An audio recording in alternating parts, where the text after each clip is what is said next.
자, 4D로 푸는 성경의 맥과를 이제 구약이 거의 끝나갑니다. 네. 29번째 시간, 남유다의 아하시야 왕 때부터 북이스라엘 요아스까지 살펴보겠습니다. 그러니까 11개 상하를 통독을 하셔야 이 공부가 의미가 있습니다. 숙제들 하세요? 하고 계시죠? 네. 11개 상하 마치신 분들은 역대 상하를 또 읽어보시고 같이 연결이 됩니다. 자, 핵심 말씀 다 같이 시작. 예후가 이와 같이 이스라엘 중에서 바알을 멸하였으나 이스라엘이 범죄하게 한 느바세 아들 여로보암의 죄, 곧 베델과 단에 있는 금송아지를 섬기는 죄에서는 떠나지 아니하였더라.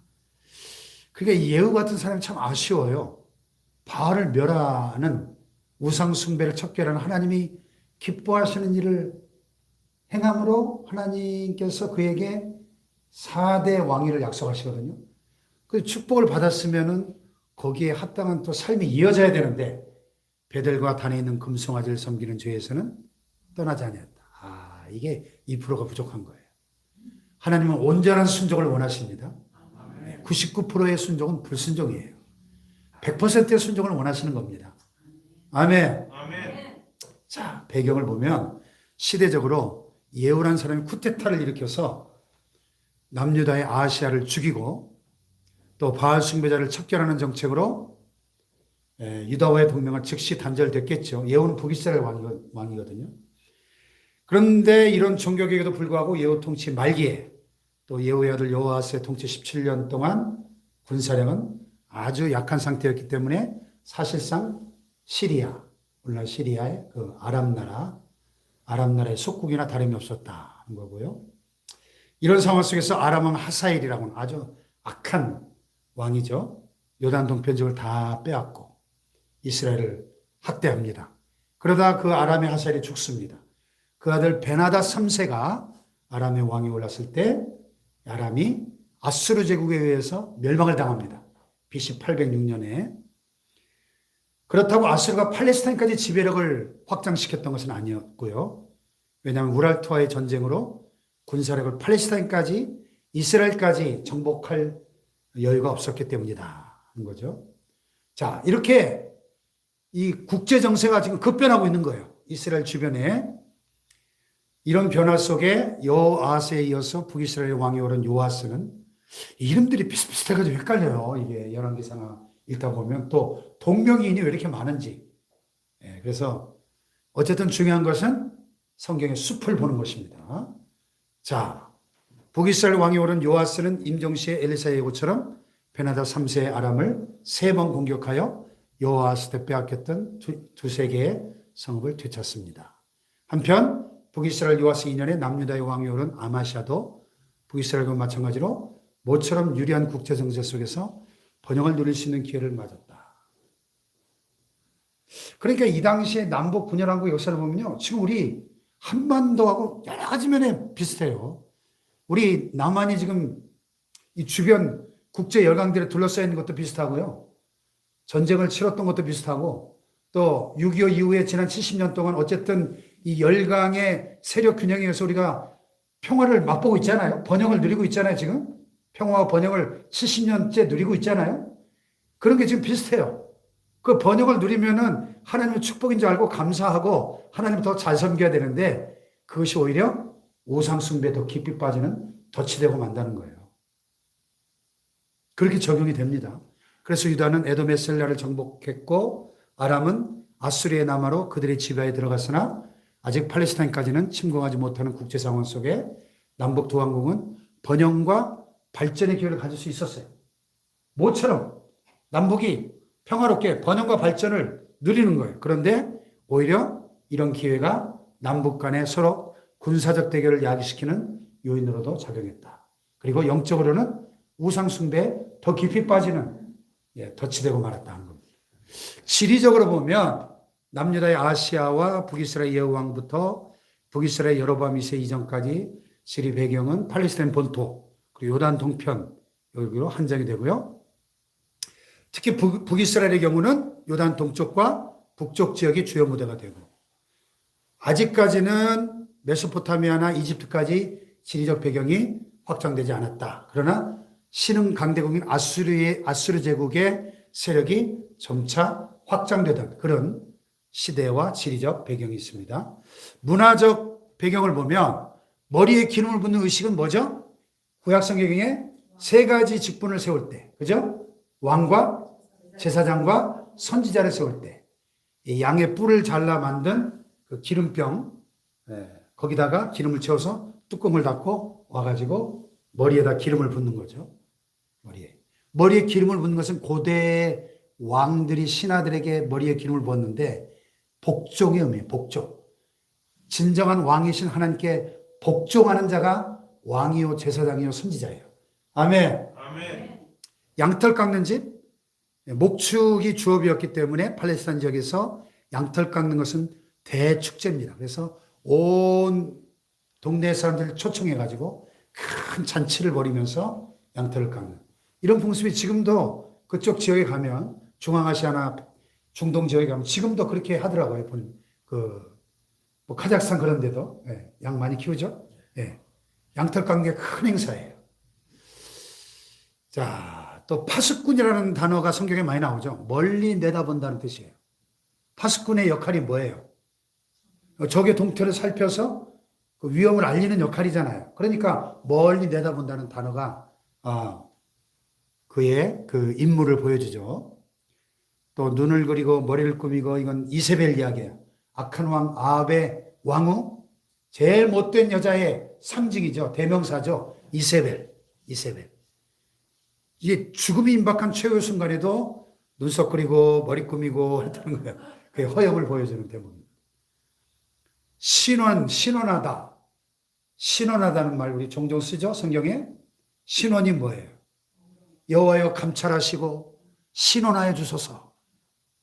신원, 철저하게 조사한다. 감찰하고 비슷한 의미죠? 감찰하다. 요즘 우리식 표현은 감사. 감사원이 뭐 하는 거예요? 국정감사. 철저하게 조사하는 거죠.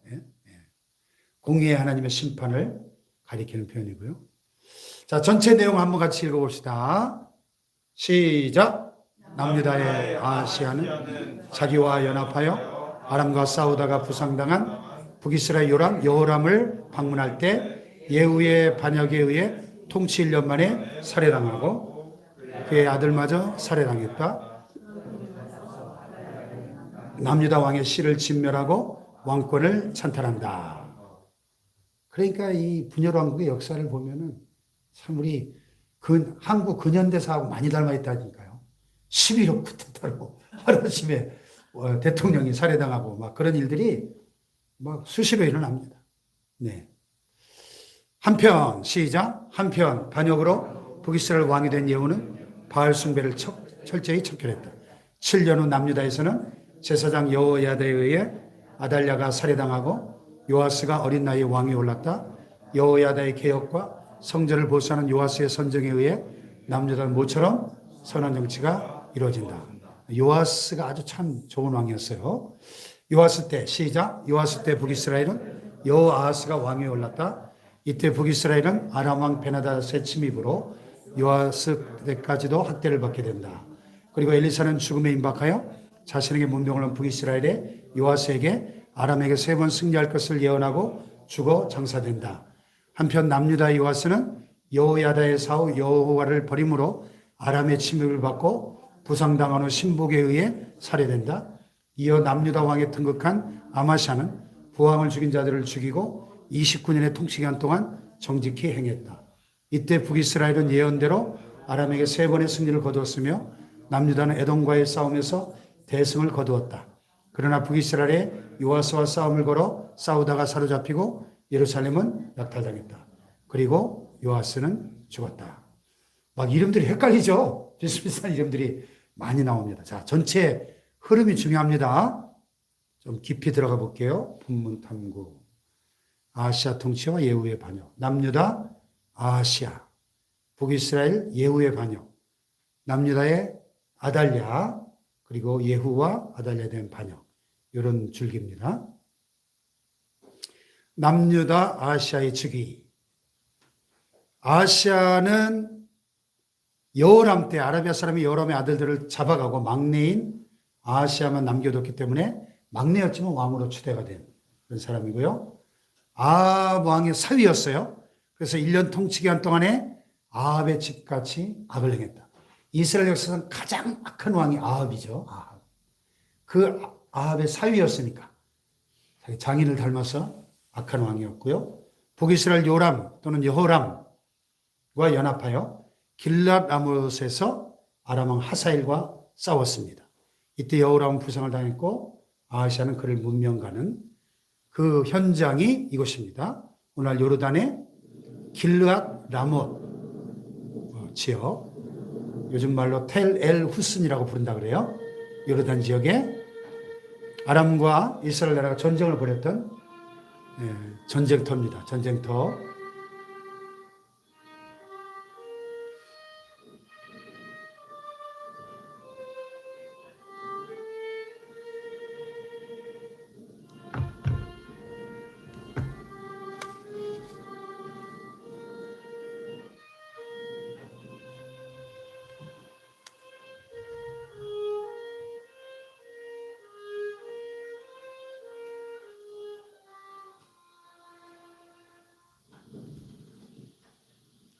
길앗 라못 아람과의 전쟁을 벌였던 것.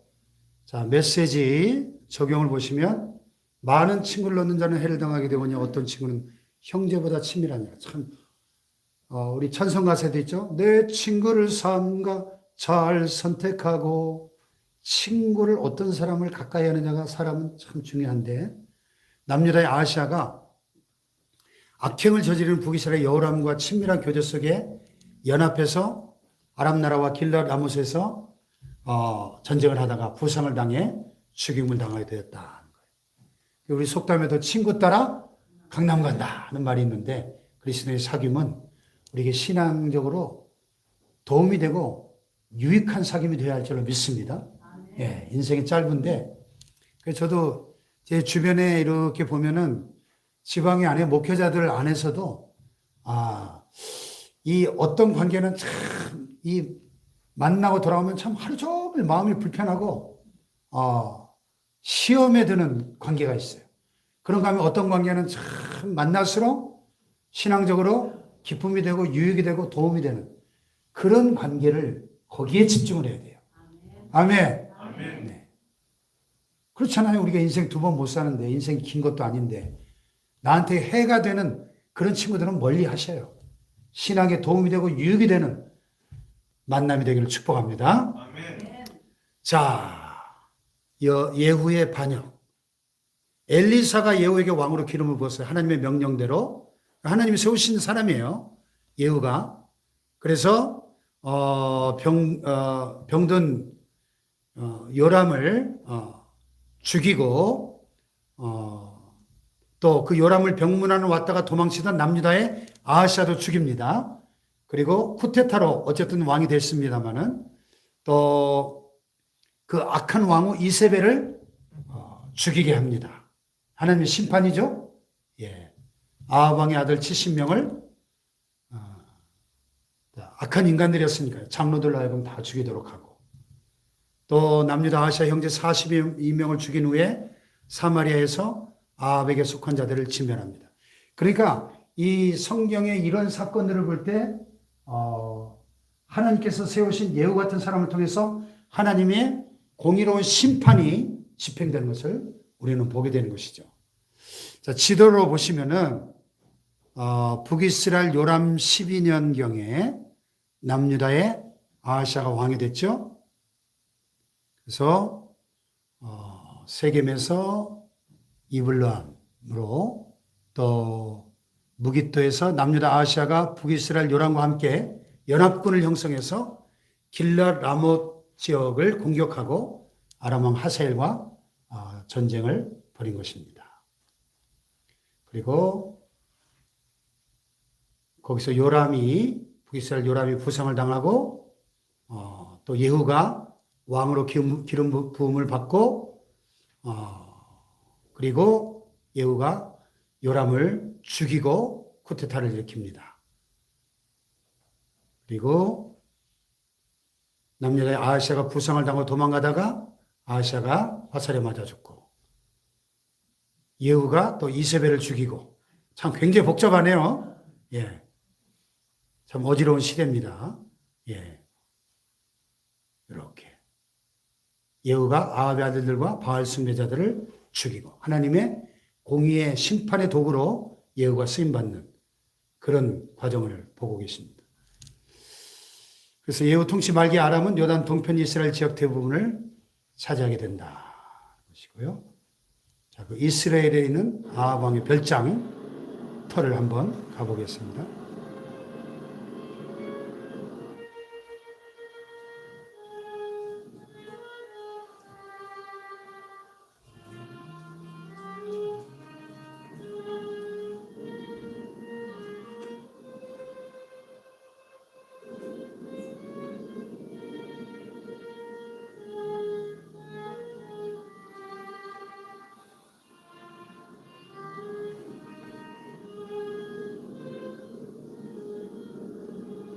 네.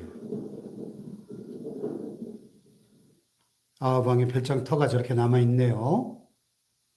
자, 그리고 그의 부인 이세벨의 죽음을 묘사한 성화입니다. 그림이 복잡해 정신이 없네요. 어쨌든 비참한 처해를 맞이하죠. 또 그의 그 피를 개들이 핥아먹고요. 하나님 심판으로 멸망을 당합니다. 자, 아달랴가 남유다 정권을 찬탈하는 북이스라엘 예후에게 남유다의 왕이 될 아들이 죽임을 당하고 요아스만 남았는데, 아달랴라는 사람이 왕의 씨를 진멸하고 남유다의 왕위를 찬탈합니다. 제사장 여호야다는 남은 아들 왕세자죠, 요아스를 6년 동안 숨겨서 키웁니다. 나중에 왕이 되는데요. 아달랴가 왕위를 찬탈하는 모습을 그린, 참 끔찍하네요. 네. 성화이고요. 자, 예후의 종교개혁.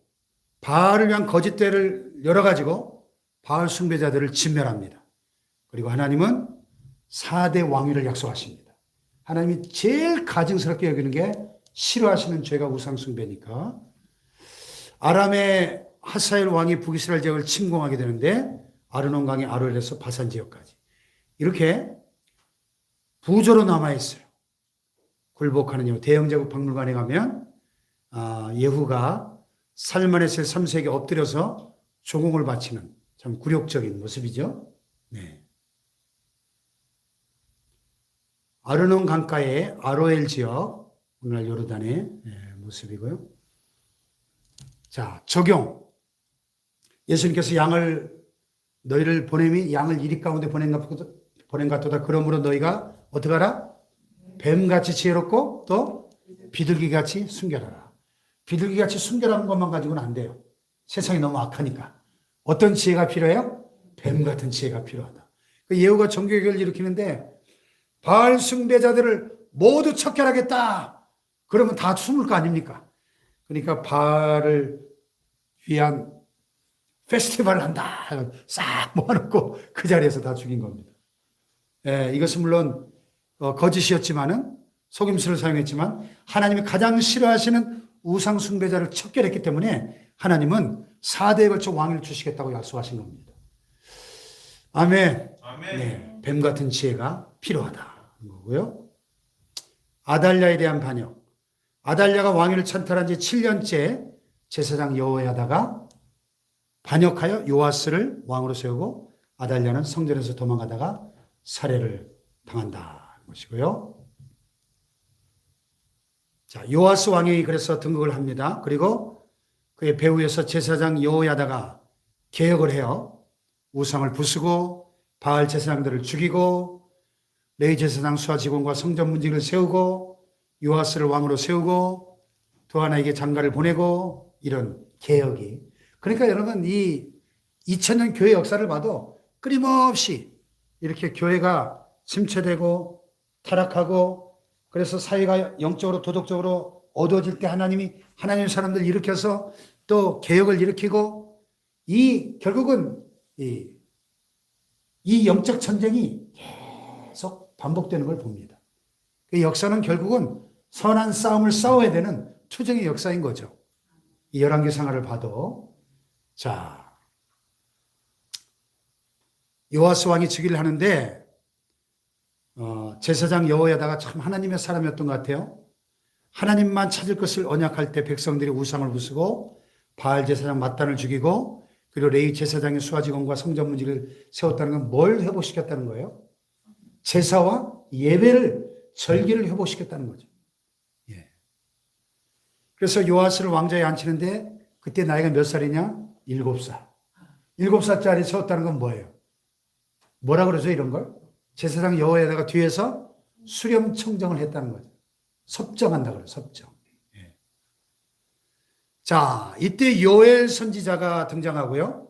요엘서는 3장으로 된 짧은 소선지서인데 1장은 메뚜기 재앙에 대해서, 2장은 여호와의 날에 대한 종말론적인 예언이고요. 3장은 열방의 심판과 유다의 회복에 관해서 요엘 선지자가 예언을 합니다.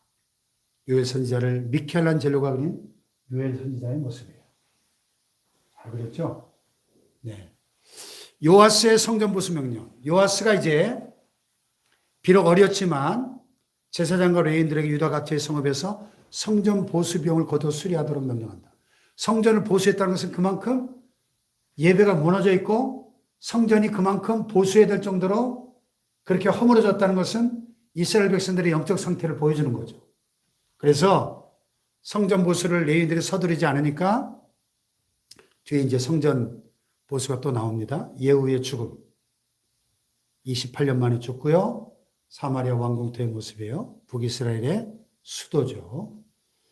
자, 요아스가 23년, 즉위 23년까지 성전 수리가 지체가 되니까 성전 앞에다 헌금교회를 갖다 놓고 성전 수리 비용을 드리게 하고 모아진 성전 모금액은 성전 수리자에게 직접 줘서 성전을 수리하도록 합니다. 예배를 회복시키는 거죠. 예.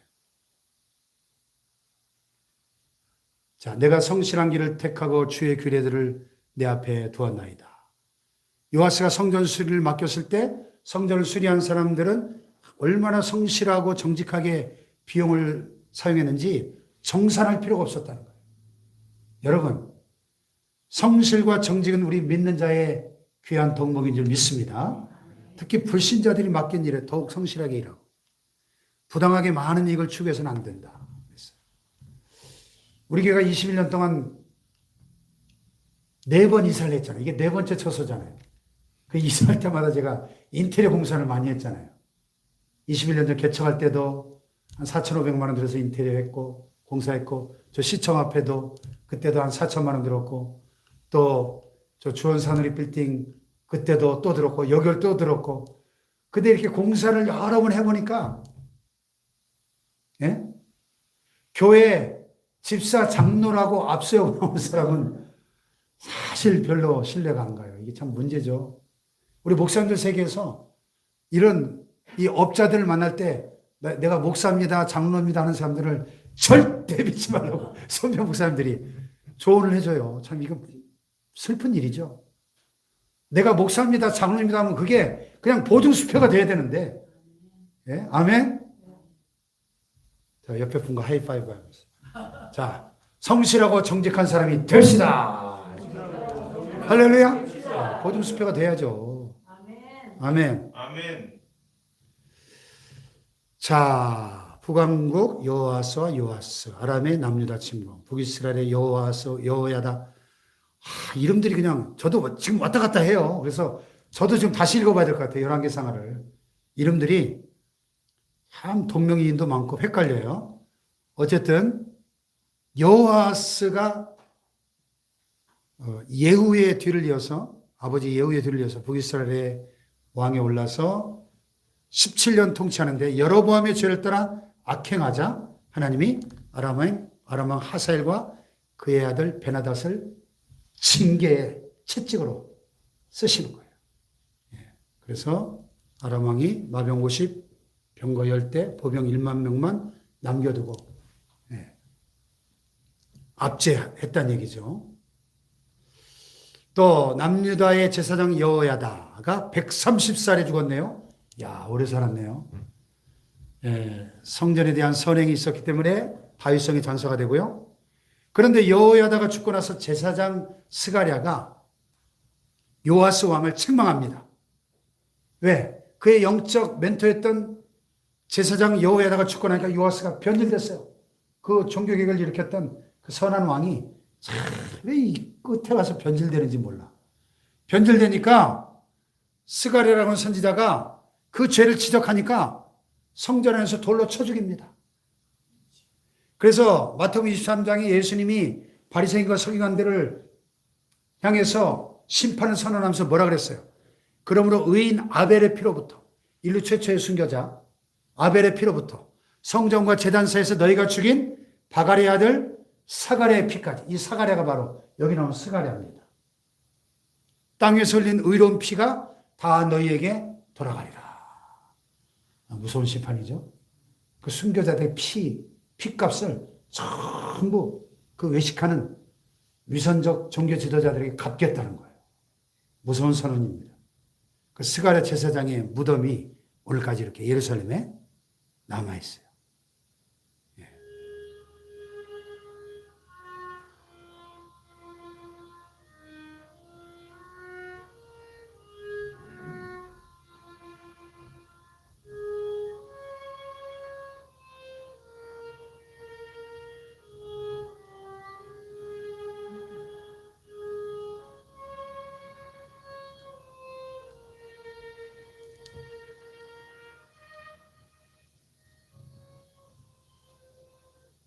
예루살렘에 있는 스가랴 스가랴 제사장의 무덤의 모습이고요.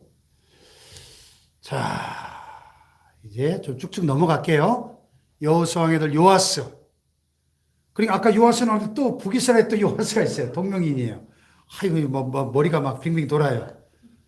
이름들이 비슷비슷해가지고. 엘리사 선지자가 임종을 맞이하면서 북이스라엘 요아스 왕이 병든 엘리사를 방문했을 때 엘리사가 요아스에게 화살을 쏜 다음에 땅을 치라고 합니다. 요아스가 화살을 쏘고 땅을 3번 칩니다. 그때 아람을 3번 공격해서 승리할 것을 예언합니다.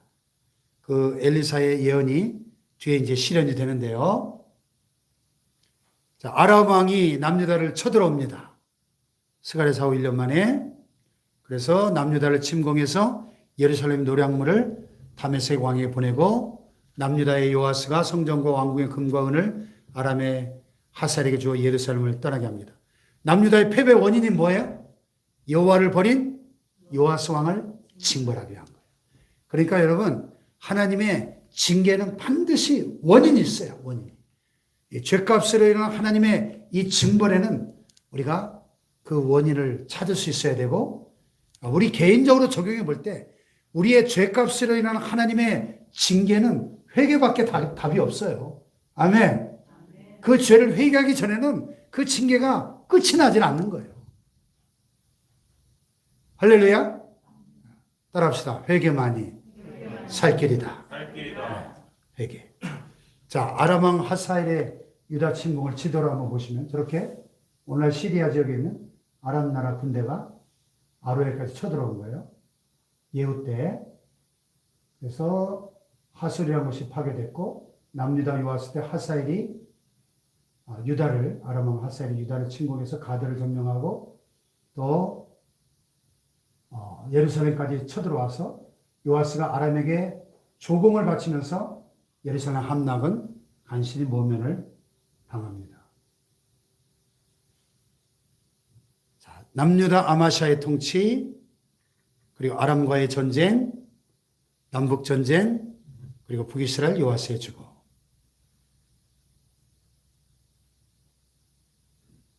북이스라엘 요아스 즉위 2년에 25세의 나이로 이 남유다의 아마샤가 왕이 올라서 29년을 통치합니다. 아마샤도 하나님 보시기에 정직히 행했으나 산당은 제거하지 않았어요. 산당이 뭐 하는 곳이에요? 우상 숭배하는 곳. 2% 부족입니다. 부왕인 요아스를 죽인 자들을 죽였으나 그들의 자녀들은 율법에 따라 죽이지 않았다는 것이고요. 북이스라엘 요아스와 아람과의 전쟁. 아람 왕 하사엘이 항상 북이스라엘을 학대했고 그의 사후에 베나다 3세가 왕이 됐다. 요아스는 아람의 베나다 3세에게 엘리사의 예언대로 3번의 싸움에서 승리하고 빼앗긴 성읍을 되찾았습니다. 여기서 잠깐 베나닷이라는 이름이 자주 나오는데 성경에 베나닷은 베나닷 1세, 2세, 3세인 시리아 나라의 아람 나라의 세 왕들의 이름이에요. 하닷은 시리아인들이 숭배하던 폭풍의 신 이름이고요. 벤은 아들이라는 뜻이에요. 그러니까 벤 하닷, 폭풍의 신의 아들, 하닷의 아들, 폭풍의 신의 아들, 그런 뜻이죠. 베나닷 1세는 다메섹 왕국을 세운 헤시온의 손자로 남유다의 아사 왕이 북이스라엘 바하사 왕을 공격해달라는 요청을 받고 북이스라엘과의 동맹을 깨고 침략해 들어가는 왕이고, 베나닷 2세는 베나닷 1세 아들로 인정되고 하닷 이드리 또는 하닷 에셀로 불립니다. 아합 왕 때 2차례 북이스라엘을 공격했지만 패하고 두 번째는 사로잡혔죠. 근데 죽지 않고 석방돼서 이스라엘과 시리아 사이에 한동안 평화 관계가 유지됩니다. 또 엘리사를 잡으려고 도단에 병사를 보냈지만 오히려 눈을 멀게 하는 하나님의 역사로 사마리아에 다 포로로 끌려왔다가 풀려나 다메섹으로 패퇴했죠. 얼마 후 베나닷 2세는 다시 사마리아를 포위했지만 헛소문에 속아 급히 퇴각하고 다메섹에 돌아온 베나닷은 병들어 누워있을 때 사령관 하사엘에게 살해를 당합니다. 그래서 그 하사엘이 바로 하사엘의 아들이 베나닷 3세가 되는 거고요. 예. 그가 왕이 올랐을 때 북이스라엘은 예후의 아들 여호아스가 통치하던 때였고, 그는 북이스라엘을 공격하여 나약하게 만들었지만 아수르의 람만 니라리 3세에게 다메섹이 함락되고 그 아이 치하에 있던 시리아 왕국은 몰락하게 됩니다. 그러니까 이 성경의 역사와 이 세속 역사가 맞물려서 계속 같이 돌아가기 때문에 우리가 그 통성경학교 같이 공부하시는 우리 권사님들은 아시지만은 계속 그 아시리아, 바빌로니아, 페르시아, 그리고 헬라, 로마에 이어지는 이런 제국의 역사와 성경의 역사가 그대로 톱니바퀴처럼 맞물려 돌아갑니다. 그래서 이 세계 역사도 우리가 알아야 되고 세계 역사를 알아야 성경을 더 깊이 이해할 수 있는 거예요. 이렇게. 예. 자, 남유다 아마샤와 에돔이 전쟁을 하는데요. 국방력을 강화해서 30명의 용사, 장군들을 세우고 북이스라엘군 10만 명을 고용하고, 그런데 하나님의 사람의 권면을 받아들여서 북이스라엘과 동맹하지 않고 북이스라엘을 돌려보냅니다. 예. 그래서 역대하 26장 5절에 보면 그가 우시아가 여호와를 찾을 동안에는 하나님이 형통하게 하셨더라. 따라해 봅시다. 그가 여호와를 찾을 동안에는 하나님이 형통하게 하셨더라. 이 그에다가 여러분의 이름을 넣어보세요. 여러분의 이름. 시작. 홍성진이 여호와를 찾을 동안에는 하나님이 형통하게 하셨더라. 아멘입니까? 아멘. 여러분이 하나님을 찾는다면 하나님이 형통케 하실 줄 믿습니다. 아마샤가 북이스라엘 군대를 고용해가지고 에돔 군대와 싸우려고 했지만 하나님의 사람이 그렇게 하지 말라고 권하니까 하나님만 믿고 의지함으로 북이스라엘 군대를 돌려보내고 자기 군대만 가지고 싸워서 승리한 줄 믿습니다. 그런데 승리하고 나서 하나님을 버리고 오히려 세일 사람, 에돔 사람의 신상을 세고 경배하는 우상 숭배에 빠지고 결국 하나님의 책망을 받습니다. 아이고, 한숨이 절로 나오죠? 한숨이 절로 나오는 한심한 신앙이들 되지 말기를 축복합니다. 예. 남유다 아마샤와 에돔과의 전쟁. 네, 넘어갑시다. 아마샤가 에돔과 싸워 승리한 후에 북이스라엘에게 싸움을 걸어옵니다.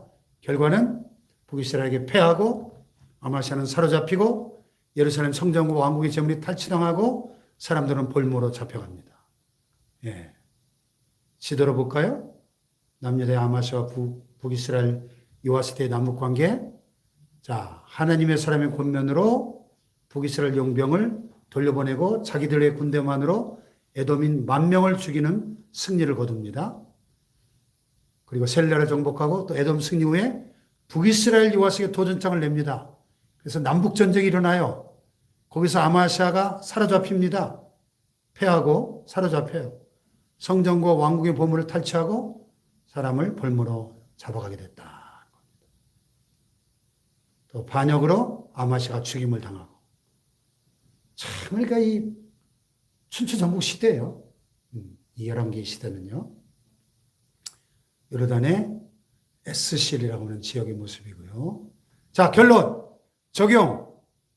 다 같이 읽어봅시다. 칭찬보다 시작.